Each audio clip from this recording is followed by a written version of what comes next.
Good morning, Dragons. I'm Mr. Salerno, and this is Flame, and we want to welcome you to the news of Camelot.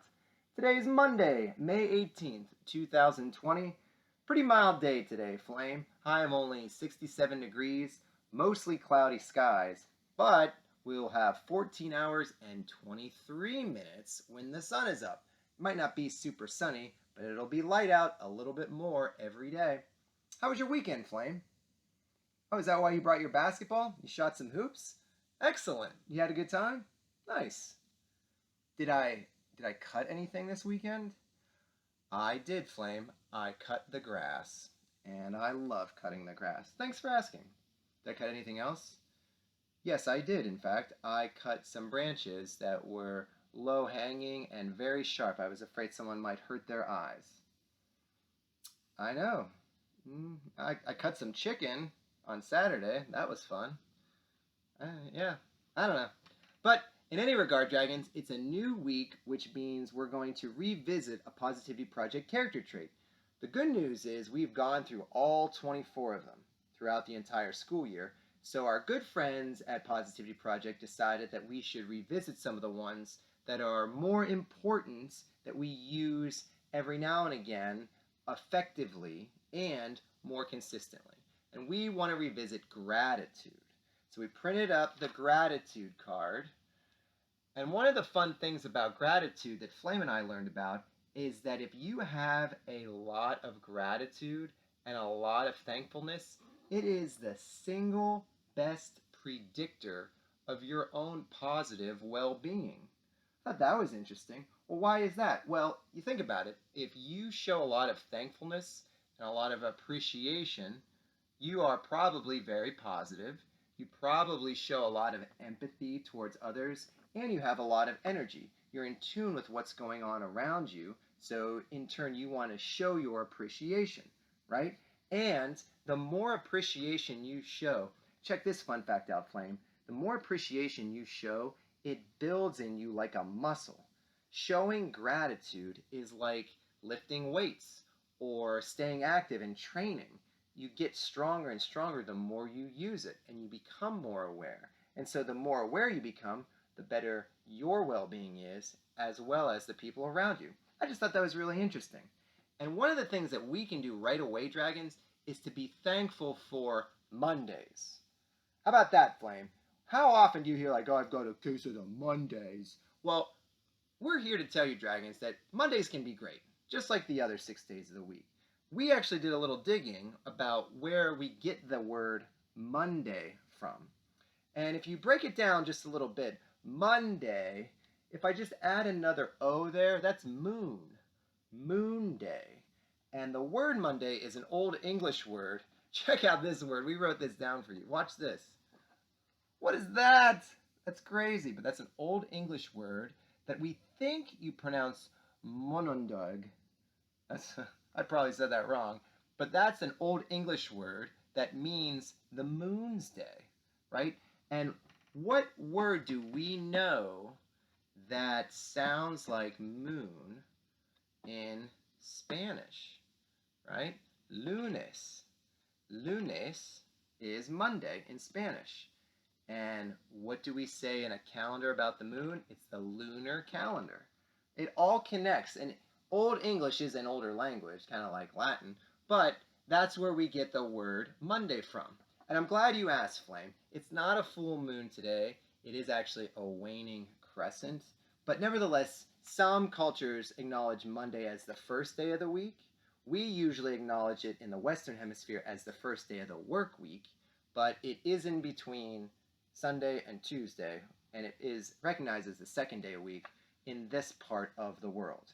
And we found this out. This is the neatest, Dragons. Watch this. We're going to use our fun whiteboard. So there's a fancy word called an anagram.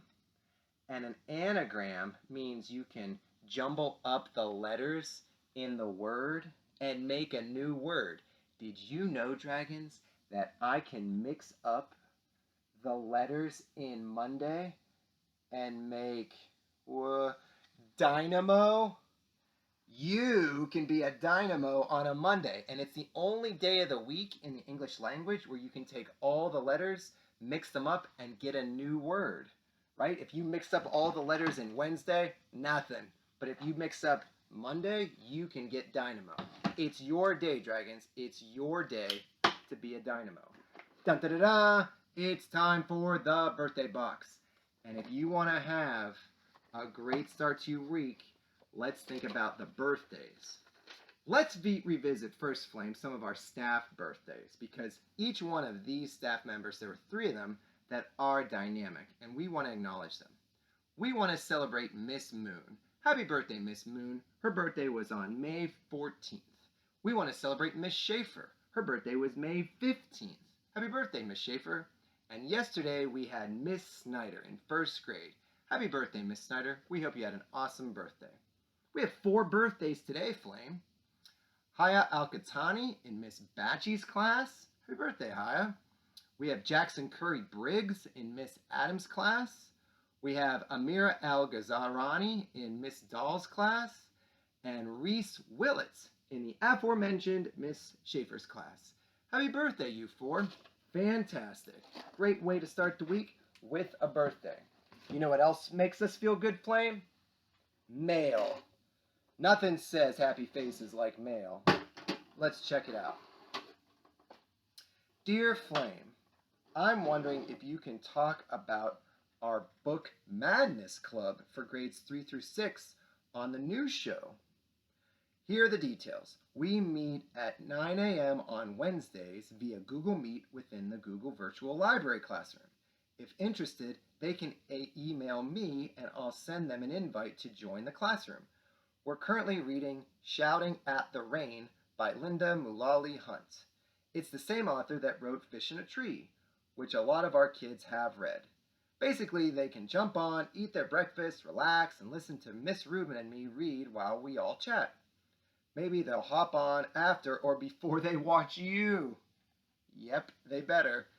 They don't have to have a copy of the book, but if they want one, we'll mail or deliver one to them. Some kids will be reading ahead.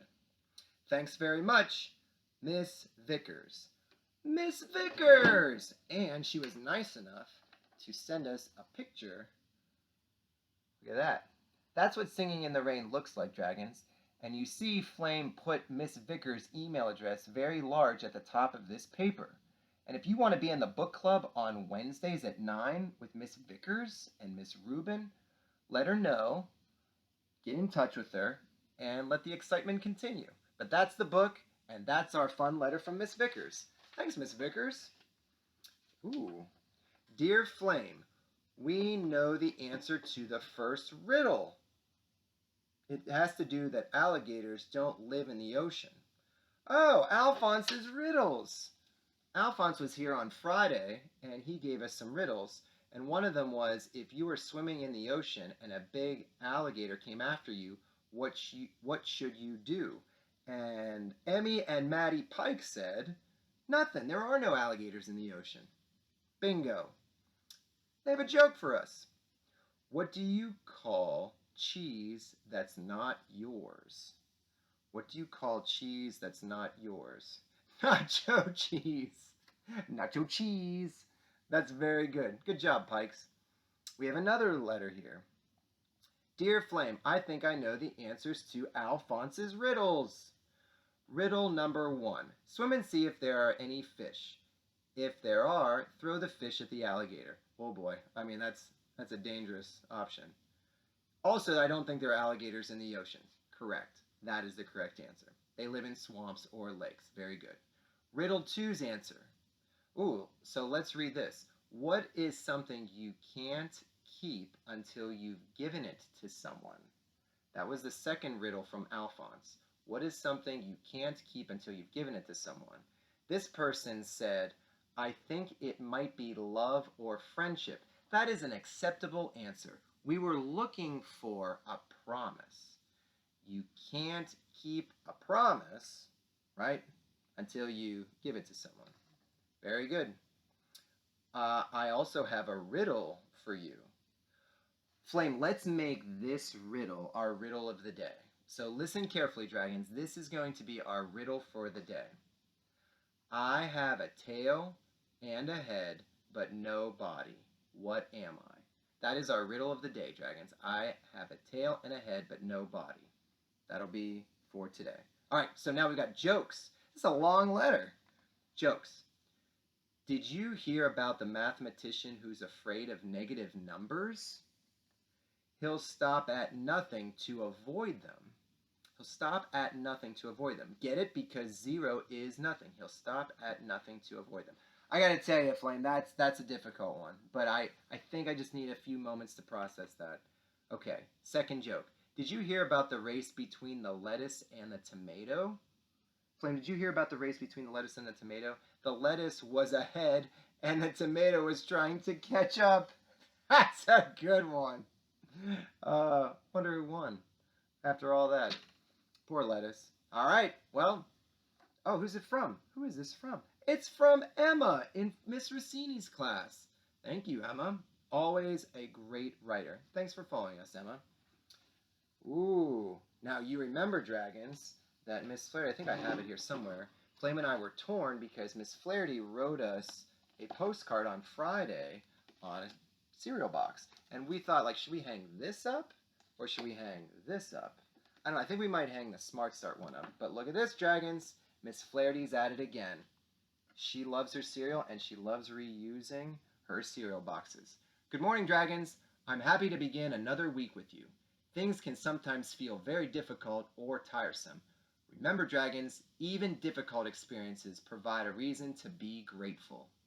They allow us to learn, grow, gain strength, and give us energy to want to accomplish great things.